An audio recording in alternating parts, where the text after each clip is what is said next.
Olá, olá, olá! Sejam todos muito bem-vindos ao canal do Método Sal, o canal onde você vai encontrar a odontologia na medida certa. Aqui a gente sempre vai trazer conteúdos para vocês que vocês possam aplicar de uma forma a pensar nas situações clínicas e poder extrapolar esses conhecimentos que eu estou trazendo aqui para vocês. Antes de seguir com o conteúdo de hoje, eu já te peço, curta esse vídeo, compartilha, se inscreve no canal e ativa as notificações para que a gente possa continuar trazendo esses conteúdos de uma forma muito dedicada e carinhosa. Esse é um programa, é um método que nasceu de anos de dedicação na odontologia, anos de trabalho, e é com muito carinho que eu trago esse conteúdo para vocês aqui. Então, vamos ao conteúdo de hoje, que é quando abrir ou quando fechar espaços em tratamentos ortodônticos que têm necessidade de colocar um implante, por exemplo, no primeiro molar. Nós temos duas situações básicas, e agora vocês vão estar vendo aqui na tela.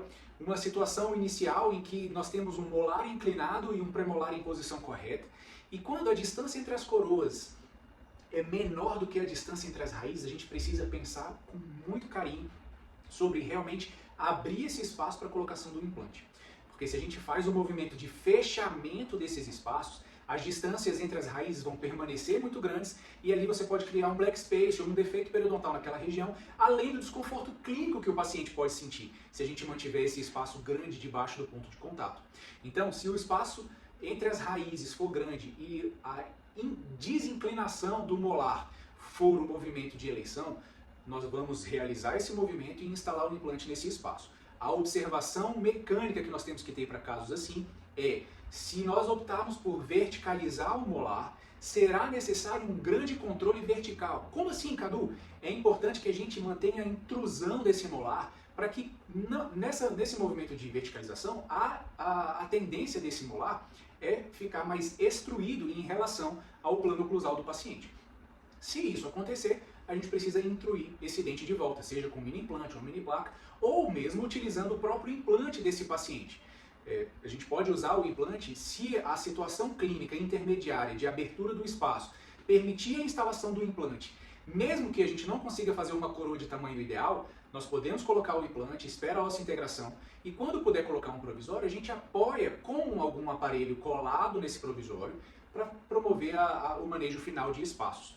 Então, sempre, primeiro aspecto, sempre observar a distância entre as coroas e a distância entre as raízes, porque se numa outra situação, como essa que vocês estão vendo aqui agora, as raízes estiverem mais paralelas, em espaços de até 3 ou até mesmo 4 milímetros, pode ser que seja importante fechar esse espaço, utilizando, claro, de métodos mecânicos que vão controlar a posição das raízes. A gente precisa manter esse paralelismo radicular ou manter a posição dessas raízes numa situação mais fisiológica possível.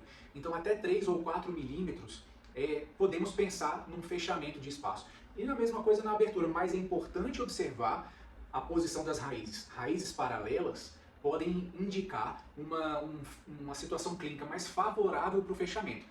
Molar inclinado, atenção, porque pode ser mais importante ou mais favorável clinicamente para o seu paciente e para nós também que estamos trabalhando.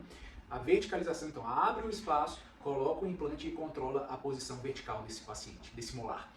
Para a mordida do paciente não abrir, né? Se a gente deixar o molar sem esse controle vertical, você abre e o paciente morde e bate só em cima desse molar.